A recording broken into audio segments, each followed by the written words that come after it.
সেটা হবে? বক্তাকে অবশ্যই পূর্ণভাবে পূর্বতন আচার্যদের প্রতি শ্রদ্ধা সম্পূর্ণ হতে হবে। যখন কোনো বক্তা ক্লাস প্রদান করবে, আমরা শ্রবণ করার আগে সে স্থানে সেই ভাগবত ক্লাসে বসার আগে আমার দেখা উচিত উনি কি গুরু পরম্পরা ধারা আছেন। তা না হলে শুধু বৃথা সময় নষ্ট হয়। আর আমরা নিশ্চিন্তে বসতে পারি আমাদের ইস্কন মন্দিরে। কেন? এখানে আমাদের যারাই ক্লাস প্রদান করবে তারা সবাই গুরু পরম্পরা ধারায় আছেন। যারা সিলেক্ট করবে ওই সমস্ত ব্যক্তিরা তা যে তিনি যা বলবেন শাস্ত্রের থেকে বলবেন, এছাড়া বাহির থেকে কিছু বলবেন না, তারা ওইভাবে সিলেক্ট করবে। সে বিষয়ে তাকে এত ভালোভাবে অবগত হতে হবে। বক্তাকে অবশ্যই পূর্ণভাবে পূর্বতন আচার্যদের প্রতি শ্রদ্ধা সম্পূর্ণ হতে হবে এবং সে বিষয়ে তাকে এত ভালোভাবে অবগত হতে হবে যাতে তিনি বিশেষ বিশেষ অবস্থা অনুসারে তা উপস্থাপন করতে পারেন। তাহলে এবার বক্তার কিরকম হওয়া উচিত? যেখানে যে ওষুধ দরকার, আপনার হয়েছে জ্বর, আপনি পেটে ব্যথার ওষুধ দিলে হবে? সেটা সেই ওষুধটা কোথায় গেলে পাওয়া যাবে? সে ওষুধটা যেতে হবে যিনি ওই বিষয়ে অভিজ্ঞ ওই ডাক্তারের কাছে, না। আর এভাবে গিয়ে সিঙ্গাপুর থেকে গিয়ে একটা ফার্মেসি খুলে বসে পড়লাম, আর আমার কাছে যদি কেউ আসে তাহলে আমি তাকে যথার্থ ওষুধটা দিতে পারবো? দিতে পারবো। সে বিষয়ের মূল উদ্দেশ্য অবশ্যই অব্যাহত থাকে। তার কোন রকম অসৎ অর্থ করা কখনোই উচিত নয়। শাস্ত্রে যেভাবে আছে, পূর্বতন আচার্যরা যেভাবে ব্যক্ত করেছেন ঠিক সেভাবেই আমাদের উপস্থাপন করা উচিত। আর শ্রী শ্রীমদ ভক্তিপ্রেম স্বামী মহারাজ তিনি ভাগবতম ক্লাসে তিনি প্রায়ই বলেন, এই যে শিল প্রভুপাদ তাৎপর্য, শিল প্রভুপাদ অনেক কষ্ট করে রাত জেগে সেগুলি করেছেন, তার বাইরে আমাদের বলার কোনো প্রয়োজনই হয় না। কারণ শিল প্রভুপাদের এই তাৎপর্যগুলি যদি আমরা লাইন বাই লাইন ধরে একে অপরের সাথে শেয়ার করি, এর থেকে পাওয়ারফুল উদাহরণ আর কোনো কিছু হতে পারে না আমাদের বইতে। তথাপি শ্রোতাদের বোধগম্য করার জন্য তা সহজ এবং উৎসব্যঞ্জক ভাবে উপস্থাপন করা উচিত। মাঝে মাঝে শ্রোতারা অনেক কঠিন কঠিন ওয়ার্ড আছে, সেগুলা তারা বুঝতে পারে না। তাদেরকে বোঝানোর জন্য জাগতিক বক্তা জাগতিক উদাহরণ মাঝে মাঝে প্রয়োগ করে থাকেন, ঠিক না? তো গতকাল আপনারা যারা ভাগবতম ক্লাসে ছিলেন ওইখানে কমলাক্ষ প্রভু বলেছেন চিন্ময় বস্তু, জড় বস্তু চিন্ময়ে রূপান্তরিত করা যায় যখন সেটা ভগবানের সামনে। তো ভগবত কথা বোঝানোর জন্য জাগতিক কোন উদাহরণ যদি সেখানে প্রয়োগ করে, সেটা ওই সময় চিন্ময়ে পরিণত হয় সেই জ্ঞান। কারণ সেটাকে বোঝার জন্য আরেকটা জিনিস টেনেছে, বুঝতে পেরেছেন? দেখবেন অনেক অনেক কিছু শ্রী শ্রীমদ ভক্তি বিজয় ভাগবত মহারাজ উনি অনেক শর্ট শর্ট দেখবেন, শর্ট ক্লিপ ছাড়ে না, দেখেন ওইখানে মানে অনেক জাগতিক অনেক কিছু উদাহরণ দিয়ে বলে। কেন? যেন পারমার্থিক বিষয়টা যেন আমরা সহজেই বুঝতে পারি। আর ওনার সেই সমস্ত ক্লাসগুলি বেশিরভাগ মোটিভেশন মানে আনন্দ দেয়। এখানে বলছে না উৎসাহ ব্যঞ্জক ভাবে, কেন আমরা উৎসাহ পাই, হ্যাঁ, ভগবত ভক্তি করার জন্য। সেই রকম ভাবে মহারাজ ক্লাসগুলি দিয়ে দেয়। দেখবেন ভক্তি বিজয় ব্যাঙ্কর মহারাজ উনি সবসময় হাসি খুশি। হরে কৃষ্ণ। তাকেই বলা হয় উপলব্ধ গান। সেই সবার প্রধান শ্রী সুনক ঋষি বক্তা ছিল সুত গোস্বামীর মর্যাদা উপলব্ধি করতে পেরেছিলেন। বক্তা কি যাচ্ছে, যিনি সবার মধ্যে প্রবীণ, তিনি সেটা বুঝতে পারেন। যখন আমাদের গুরু মহারাজ আসতো, তিনি যখন ক্লাস প্রদান করছেন, অনেক সময় তার কাশি উঠেছে। যিনি এখানে লিডার ছিলেন, তিনি বুঝতে পেরেছেন তার এখন কি প্রয়োজন, টিস্যু প্রয়োজন। গরম জল তো আছে, এটা তো থাকেই, তার ওই সময় টিস্যু প্রয়োজন। এটা উদাহরণ দিয়ে বুঝালাম, ঠিক আছে? সেটা বুঝতে পারেন কি প্রয়োজন। আর তিনি তার মুখ থেকে যথাধৃতম এবং যথামতি এ সুনক ঋষি, তার মুখ থেকে, কার মুখ থেকে? সুত গোস্বামী মুখ থেকে, হ্যাঁ, যথাধৃতম, তার মুখে যে তিনি ভগবত কথা প্রেরণ করবেন, সেই কথাগুলি শ্রবণ করে যথাধৃতম মানে তিনি উপলব্ধি করতে পেরেছেন। যথাধৃতম মানে উপলব্ধি করা, যথাধৃতম এবং যথামতি এবং তার স্বভাব, হ্যাঁ,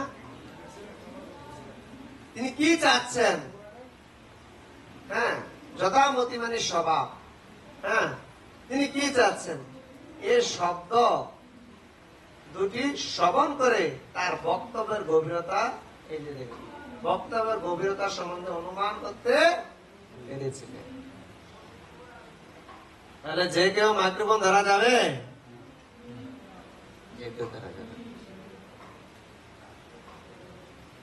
আমি আমার অবশ্য অধিকার আছে, কিন্তু আমার যোগ্যতা থাকা চাই।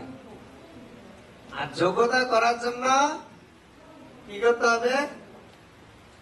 কারো অনুগত্যে থেকে ভক্তি করতে হবে, তাহলে আমি ভালো ভক্ত হতে পারবো, ঠিক না? এই মাইকে বলার অধিকার সবার আছে। ভালো ভাবে মাইকে কথা বলা মানে কি? হরে কৃষ্ণ। হ্যাঁ, ভালো করে মাইকে কথা বলা মানে হচ্ছে ভালো প্রচারক হওয়া, ঠিক না? তাহলে শিল প্রভুপাদ আমাদের সবাইকে এখানে প্রচারক হওয়ার জন্য সিস্টেম করেছে। আমি আমাদের জ্যেষ্ঠ ভক্ত ছিলেন সিঙ্গাপুরের শিবাকান্ত শিরোমণি প্রভু। তো আমি একদিন প্রভুকে বলেছিলাম, প্রভু যে আমাকে গাইড করবে এমন মানে একজন ভক্ত, আমি মানে ওইরকম ভাবে মানে আমি যে আমার হৃদয়ের কথাটা তার কাছে ব্যক্ত করবো, ওইরকম ভাবে আমি কাকে ওইরকম পাচ্ছি না। উনি আমাকে বললেন, দেখুন আপনি এত ভক্তের মাঝে আছেন, আপনি পাচ্ছেন না, আর আমি এখানে পোল্যান্ডে আছি, আমার যে কি অবস্থা। আর যখন আমি এরকম আশঙ্কার মধ্যে পড়ি, তখন আমি শিল প্রভুপাদের গ্রন্থ তখন যে বিষয়ে আমি আশঙ্কা ছিলাম, আমি শিল প্রভুপাদের গ্রন্থের থেকে সেটা শিল প্রভুপাদ তার অনুবাদ তাৎপর্যের মধ্যে এরকম পাওয়ার প্রয়োগ করেছেন, ঠিক না? হরে কৃষ্ণ। এবং তার ফলে অত্যন্ত আনন্দ চিত্তে তিনি তাকে অভিনন্দন জানাতে চেয়েছিলেন। যে সমস্ত মানুষ পূর্বতন আচার্যদের প্রতিনিধিত্ব করে না, পণ্ডিতদের পক্ষে কখনোই তাদের কথা শোনা উচিত নয়।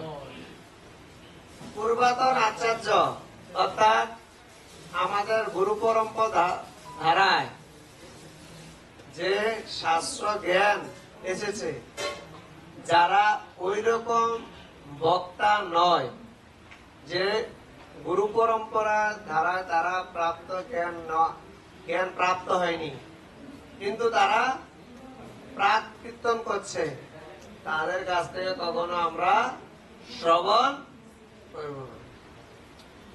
অনেক বক্তা আছে, ইউটিউব খুললে পাবেন, খুব রসালো কথা বলে। কেউ ভক্ত হয়েছে? ভক্ত হয়েছে? ইসকনে এই যে এখানে এত ভক্ত তৈরি হয়েছে, কেউ এখানে প্রচার করে সন্ন্যাসী নামটি কয়টা সন্ন্যাসী যায়? কে প্রচার করছে? কে প্রচার করছে? আপনি, আমি, আমরা আমাদের এখানের ভক্তরাই তো প্রচার করছে না? তাহলে তাদের মধ্যে ওই পাওয়ারটা কি সঞ্চারিত এভাবে হচ্ছে? ওই পূর্বতন আচার্যদের থেকে কি হচ্ছে? কৃপাবাড়ি বর্ষণ হচ্ছে। সে কৃপা আমাদের মধ্যে সঞ্চারিত হচ্ছে বিদায় আমাদের কিছু ভক্ত প্রচার করার মাধ্যমে এখানে এত ভক্ত হচ্ছে। তারা ভক্তি করছে, হ্যাঁ, 4টে বিধিনিষেধ পালন করছে কিনা, সুরমালা জপ করছে কিনা, একাদশী ব্রত পালন করছে কিনা, তাহলে শুদ্ধতাই কি কি বললাম? শুদ্ধতাই শক্তি। আর শুদ্ধতা আসবে আমাদের পূর্বতন আচার্যদের পদাঙ্ক আমাদের কি করতে হবে? আর সেটা আমরা তখনই বুঝতে পারবো যে পূর্বতন আচার্যদেরকে আমরা পদাঙ্ক অনুসরণ করি, আমরা কারো না কারো তত্ত্বাবধানে যদি থেকে ভক্তি করি, তার মানে তখন আমরা বুঝতে পারবো আমি পূর্বতন আচার্যদের পদাঙ্ক অনুসরণ করছি, তা ব্যতীত নয়। বুঝতে পেরেছে? সেই সবাই সেখানে দ্বিতীয়বার শ্রীমদ ভাগবত আলোচনা হচ্ছিল, হ্যাঁ, যেখানে সুত গোস্বামী আলোচনা প্রদান করছেন, হ্যাঁ, সেখানে এর আগেও ভাগবত কথা আলোচনা করেছেন। কে ছিল? সুখদেব গোস্বামী। সেখানে পরীক্ষিত মহারাজকে তিনি জ্ঞান প্রদান করেছেন, আদর্শ বক্তা, আদর্শ শ্রোতা। আর সেখানে কে ছিল? সুখদেব গোস্বামীর কাছ থেকে সুত গোস্বামী শ্রবণ করে সেই জ্ঞানটা যোগ করেননি, বিয়োগ করেননি। যদি যোগ বিয়োগ করতেন তাহলে শিল প্রভুপাদ এখানে যে তাৎপর্য করেছেন বা অনুবাদ দিয়েছেন, সেটার মধ্যে আমরা রস পেতাম না, আর আমরা ভাগবতমের সে জ্ঞান কি করতাম না, নিজের জীবনে প্রয়োগ করতাম। তিনি যথার্থ জ্ঞানটা দিয়েছেন, সেজন্য আমরা সেটা কি উপলব্ধি করতে পারি। শ্রোতা এবং বক্তা উভয়ই ছিলেন আদর্শবাদী। সেটি ভাগবত পাঠের মান হওয়া উচিত, যাতে যথার্থ উদ্দেশ্য অনায়াসে সাধিত হতে পারে। সেই পরিবেশ যদি সৃষ্টি না করা হয়, তাহলে শ্রোতা এবং বক্তা উভয়ের ক্ষেত্রে ভাগবত পাঠ কেবল অর্থহীন পরিশ্রম ছাড়া আর কিছু নয়। বক্তাকেও আদর্শ ভক্ত হতে হবে, শাস্ত্রের নির্দেশ অনুযায়ী জীবনযাপন করতে হবে। শাস্ত্রের নির্দেশ অনুযায়ী জীবনযাপন করা মানে তিনি পূর্বতন আচার্যদের অনুসরণ করছেন। কারণ আমাদের যত গ্রন্থ আছে, হ্যাঁ, সেগুলি আমাদের পূর্বতন আচার্যদের সব বিপরীত। তবে সেটা আমরা বুঝতে পারবো তখনই যখন আমরা কোনো ভক্তের তত্ত্বাবধানে থেকে ভক্তি করব। শ্রীমদ্ ভগবত গীতার প্রথম অধ্যায় প্রথম শ্লোকের তাৎপর্য সেটা প্রভুপাদ বলেছেন। এই ভগবত গীতা আছে কি মানব জীবনের গাইড বুক, ঠিক না? আর বলছে এই মানব জীবনটা কি করে পরিচালিত হবে সমস্ত শিক্ষা সেখানে দিয়েছে। আর শিল প্রভুপাদ প্রথমে বলে দিয়েছে